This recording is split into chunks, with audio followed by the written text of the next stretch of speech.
Magandang tanghali mga butingting. Today meron tayong gagawin ngayon. Isang SSD. So, ano ba size nito? 256. 256 gig. So, ang problema nito is nadidetect siya pero walang lumalabas ng mga files. So parang ang mangyayari dito is data recovery. Kailangan makuha natin yung files niya. Then tingnan din natin kung may sasalba pa natin tong SSD, kung mabubuhay pa. Naku, muulan. Muulan na naman. Medyo masama na naman ang panahon kasi ngayon mga kabutingting. Kaya ingat po tayo palagi. Lagi nag-uulan ngayon. Ayusin ko lang itong ating mga screw. Lakas ng ulan.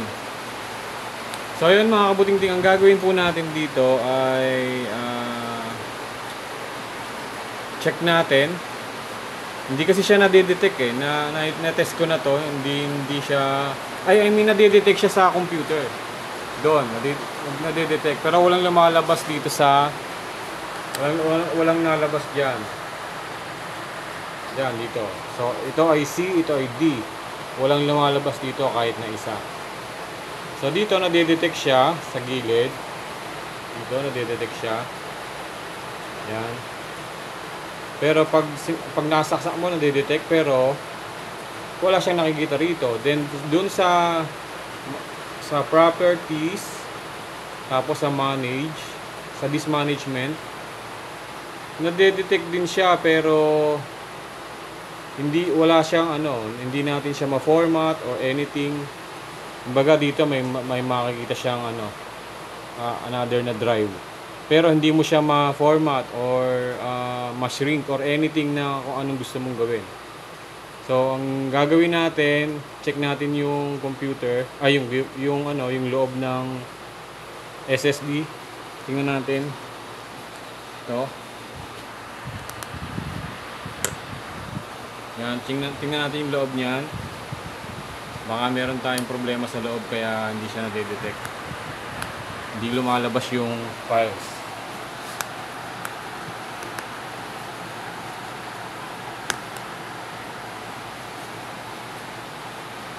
So, buksan natin siya.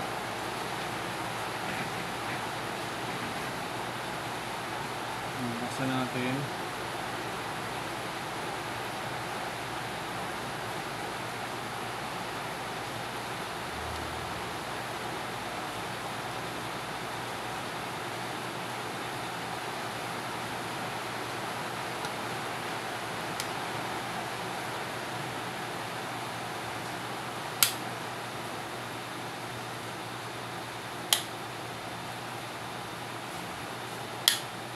Naka-zoom yata tayo. Naka-zoom nga. So, tanggalin natin tong cover niya.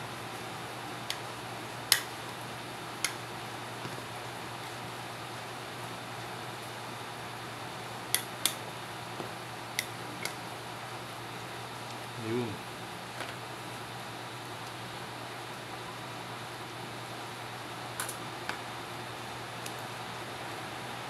Tester tayo. Gamit tayo ng tester.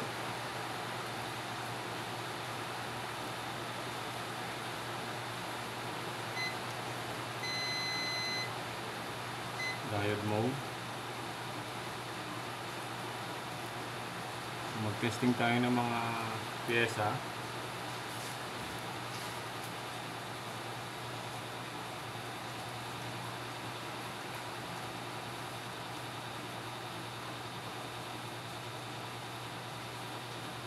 Check mo tayo capacitor.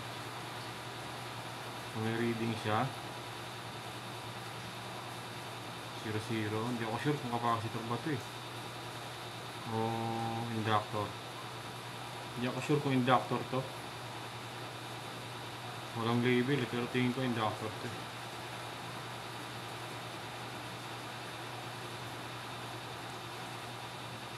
Ito.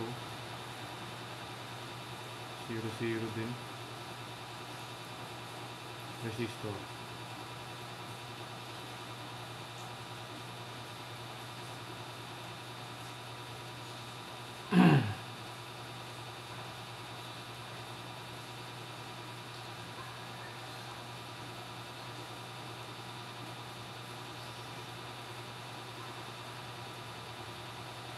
Ito, 0 din.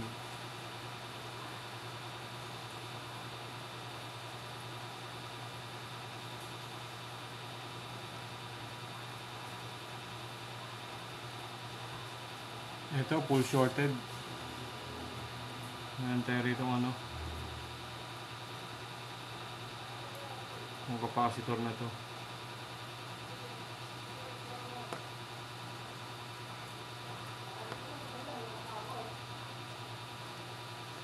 Okay. Resistor, okay. Okay. Okay siya. Okay. Okay. Okay.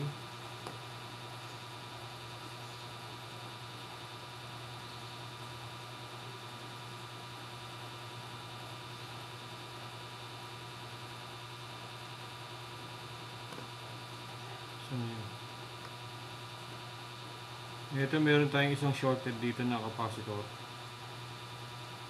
Try natin mag-inject sa kanya.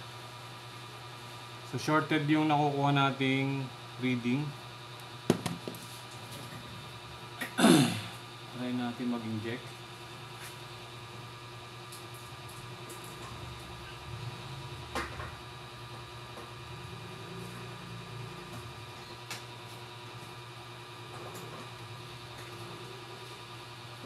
Try tayo mag-inject ng voltage sa kanya para malaman natin kung ano yung may problema.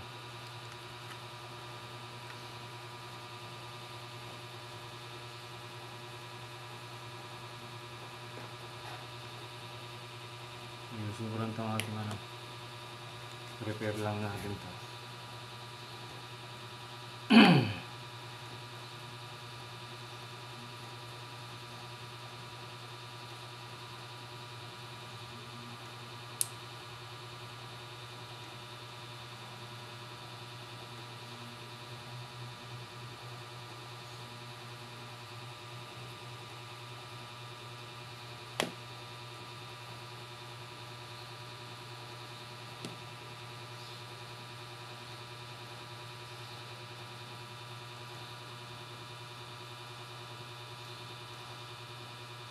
Ayun, meron tayong nadidetect.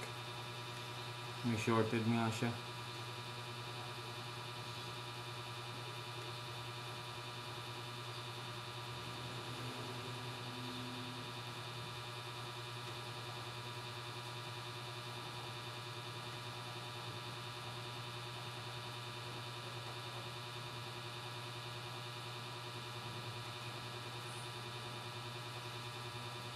So ito, meron dito sa side na to. So hindi na natin ginamitan ng thermal camera.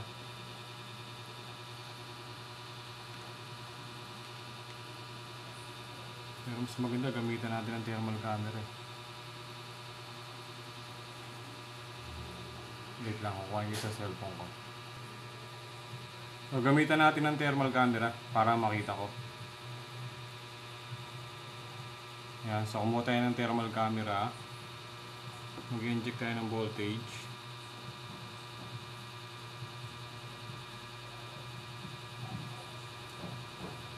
So wala.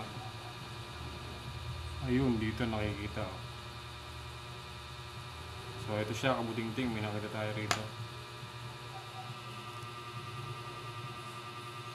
Check nyo na lang yung ating sa thermal camera. Nakikita nyo, may umiinit. So ito. So ito yung umiinit, kabuting-ting.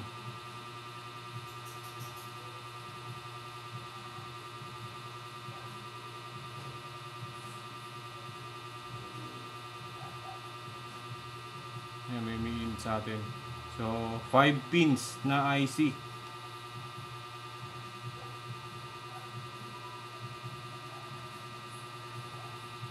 Tingnan natin dito sa white spot.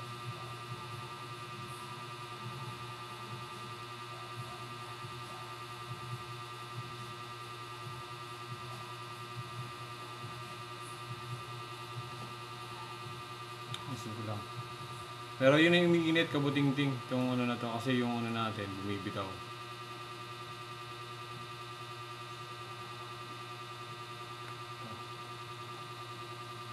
Nakita ko na yung umiinit sa kanya.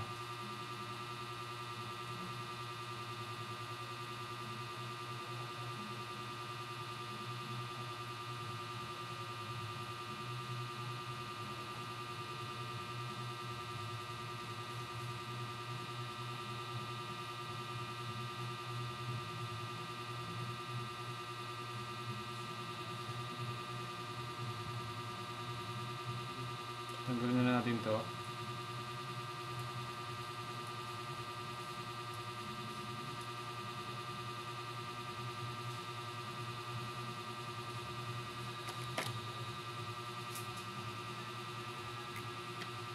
So kabuting-ting ang nakikita nating umiinit ay itong IC na to. Ito, kailangan natin itong tanggalin. Tingnan natin kung mawawala ang short dito.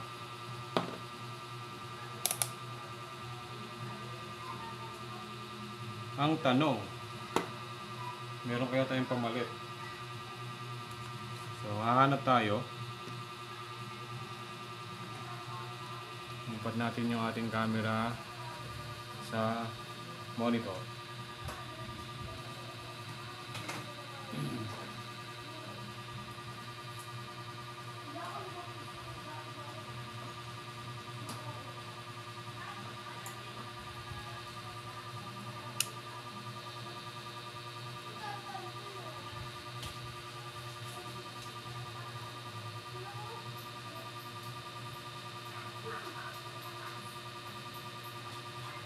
Saan na yun?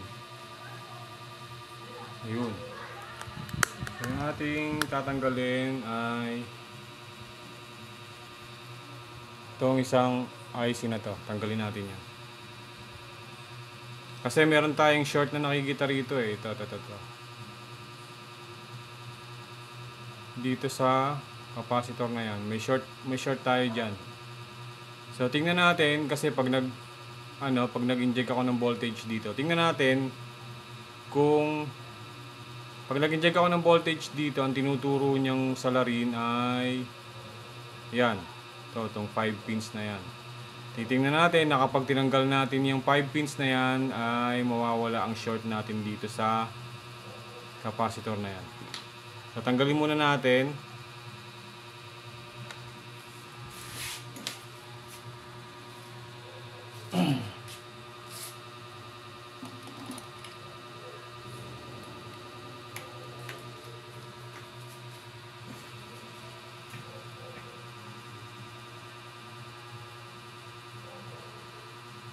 Yan, tanggalin natin yung capacitor na yan. Ay, capacitor. IC na yan.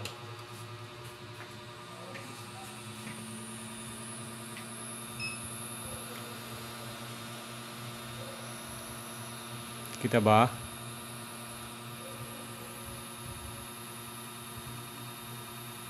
Yan, tanggalin natin to.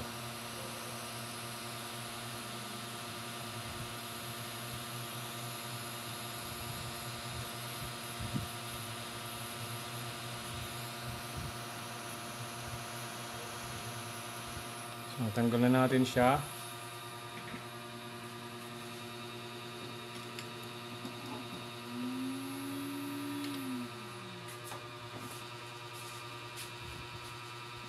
Hanap tayo ng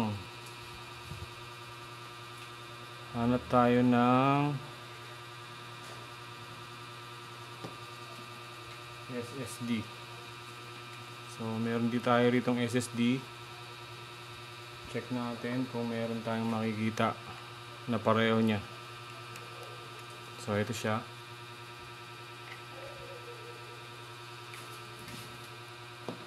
kahit ibang brand mga kabutingting, basta parehas yung pagkukuhanan mo, tingin ko pwede na yun.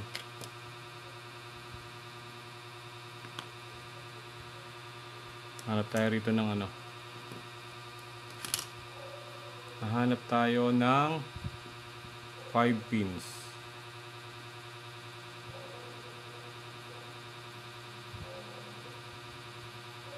Ito 5 pins oh. K6DP8B. Pero na itong pinagtanggalan natin is nasa side ng SATA. So dito siya oh. Sa left side may kasama siya rito yung 5 pins. So kuha rin tayo. Meron din ako nakita ito. Ito nasa left side din siya.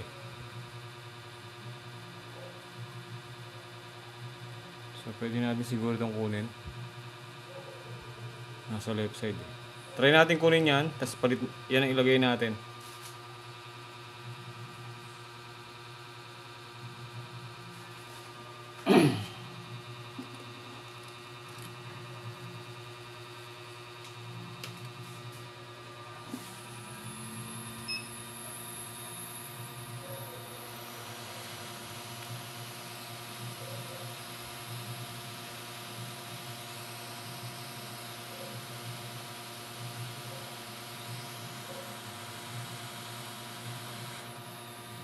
Tanggalin natin. So lipat natin itong isa.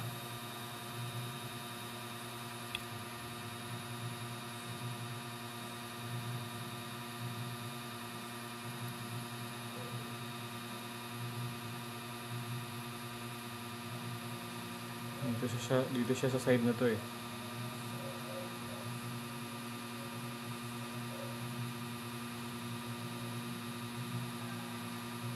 Yan. Oops.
Okay.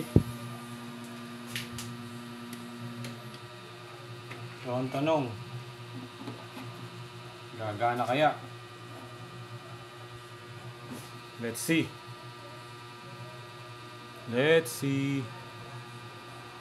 Pero double check muna natin kung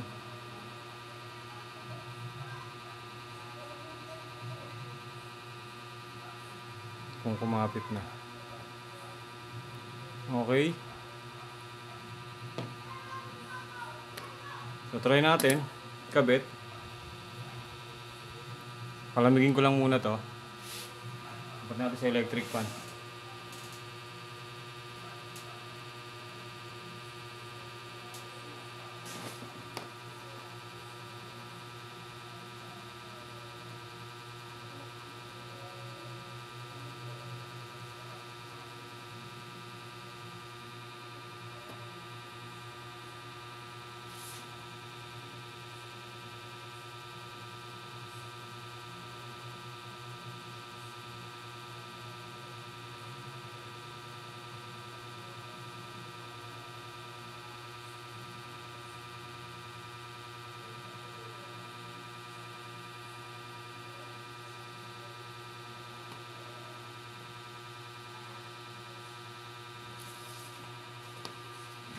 Okay na. Try natin siyang Lipat tayo dito sa ating monitor, sa ating laptop. Zoom.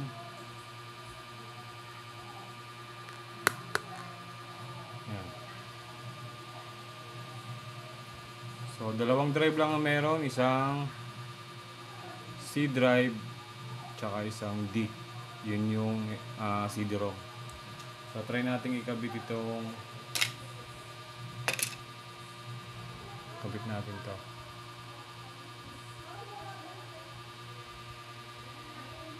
Gamitan natin ng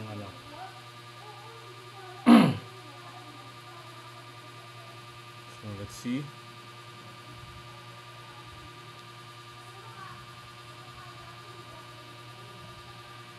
Natin.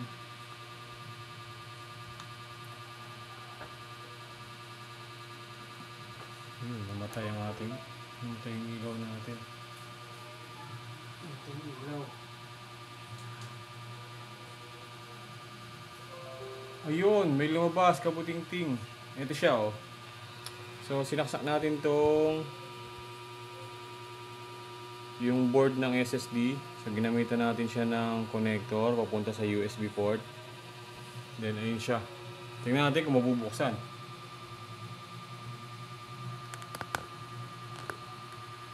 Check natin kung mabubuksan.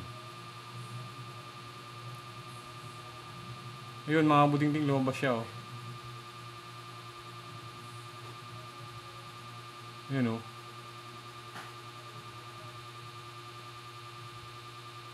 Files. Yun. May mga files.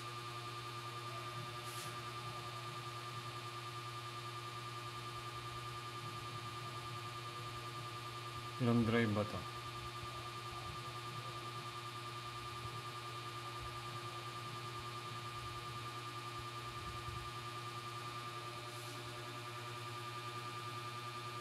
Lock natin. Ayun, sa drive F meron.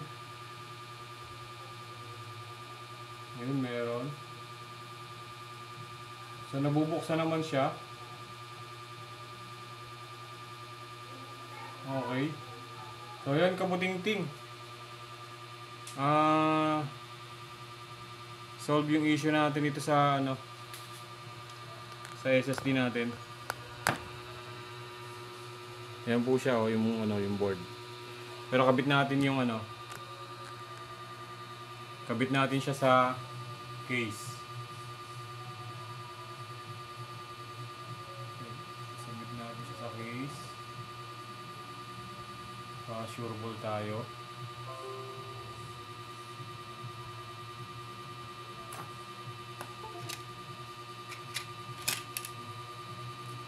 So, ito yung case niya.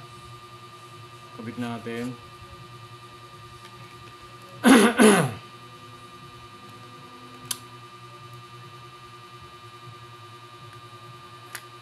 ito.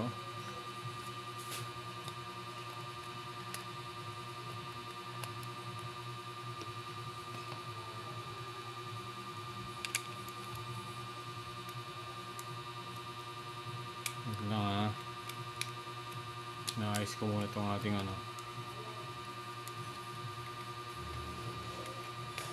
So, kinakabit natin. Naka-zoom ba tayo? Dito na lang natin yan, para makita nyo. So, ito yung board. Kinabit ko na.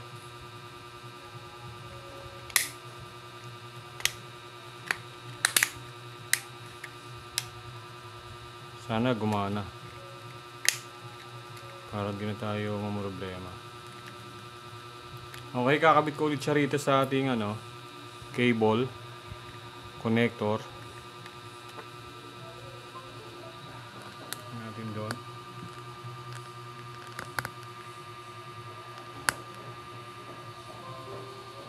Yun, lumabas to. Open natin folder. Ito siya.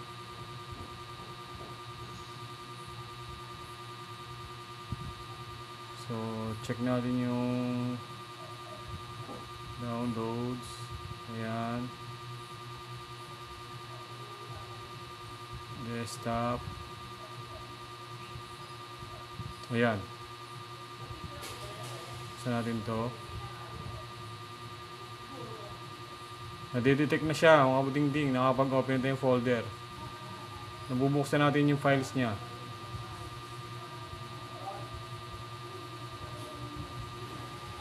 So, okay na. Okay na tayo, kabutingting. So, yun lang. Ito yung brand niya, Adata. Adata ba yan? O Adata? A-Data? Anything. Basta nababasa. So, ayun mga kabutingting. Again, kung meron kayong mga gustong ipa-repair, so, safe na tayo rito. Nababasa na yung files. 256. Ayan, 256 siya, oh. Kung meron kayong gustong ipa-repair sa atin, laptop or desktop, along Metro Manila, pwede po kayong gumamit ng Grab, Lalamove, or kung pag malayo, pwede po kayong LBC or JNT or any other logistics. Basta sagot nyo po ang shipping back and forth. So, ito, data recovery, na-recover po natin. So, yun. Salamat po sa mga nanonood. Salamat po sa ating mga subscribers. Again, thank you po and have a nice day. Happy weekend po. God bless. Bye-bye.